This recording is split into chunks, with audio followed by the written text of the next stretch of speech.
என்னடா எடுத்தோன்னே சட்டியில் குழம்பு வைக்குதுன்னு பார்க்குறீங்களா? சண்டேனாவே நான் சிக்கன் மட்டன் செய்யாமல் அந்த நாளை கடத்தினா எனக்கு அந்த நாளே பிடிக்காது. அதனால் இன்றைக்கி ஒரு கொஞ்சமாக 1/4 கிலோவுக்கு மட்டன் அண்ட் 1/2 கிலோவுக்கு சிக்கன். நாங்கள் வீட்டில் நானும் பாப்பா அத்தை நாங்கள் 3 பேர்த்துக்கு மட்டும்தான். அதனால் கம்மியாக எடுத்து பக்காவாக சிக்கனை ஃப்ரை பண்ணியாச்சு, மட்டனை குழம்பு வச்சாச்சு, லைட்டாக அந்த மட்டன் எடுத்து வறுவலும் பண்ணியாச்சு. சாப்பாடு வெள்ளை சாதம் வச்சுட்டேன். வெள்ளை சாதத்துக்கு இந்த வறுவலுக்கும் அருமையாக இருக்கும். சண்டேனாவே 11:00 கிட்டத்தட்ட தான் நாங்கள் சாப்பிடுவோம் மார்னிங்கே. குழம்பும் ரெடி, மட்டன் குழம்பு, மட்டன் ஃப்ரை, சாப்பாடு போட்டு நம்ம சாப்பிட ஆரம்பிச்சிடலாம். சண்டே ஆனால் நீங்களும் உங்கள் வீட்டில் சிக்கன் எடுக்கிறவங்களா இருந்தால் மறக்காமல் கமெண்ட்டில் சொல்லுங்கள். ஏன்னா என்னது சண்டேனா கண்டிப்பாக சிக்கன் எடுக்கணும்னு எங்கள் வீட்டில் நிறைய தடவை கேட்டிருக்காரு.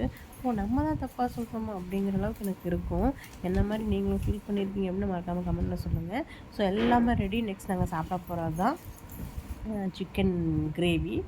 நல்லா இருந்துச்சு. கொஞ்சம் பிசைஞ்சு சாப்பிட்ற மாதிரி செஞ்சேன். அடுத்து மட்டன் வறுவல், குழம்பு இருக்கிற மட்டன் எடுத்து தனியாக வறுத்து எடுத்து வச்சுட்டேன். அடுத்து மட்டன் குழம்பு. மோஸ்ட்லி இந்த மாதிரி வறுவல் செய்கிறப்ப குழம்பு நைட்டு நாங்கள் டிஃபனுக்கு தான் வச்சுப்போம். இந்த கிரேவிலேயே சாப்பிட்ருவோம், அவ்வளோ நல்லாயிருக்கும். அதனால் குழம்பு எந்த பிளேட்லேயும் ஊற்றல, ஏன்னா இந்த கிரேவி அந்த மசாலாலேயே சாப்பிட்ருவோம். தம்பிக்கு குழம்பு பீஸ் மட்டும் 2 எடுத்து வச்சுக்கிட்டேன். ரசமும் ரெடி. நாங்கள் சாப்பிட போகிறோம். பாய்.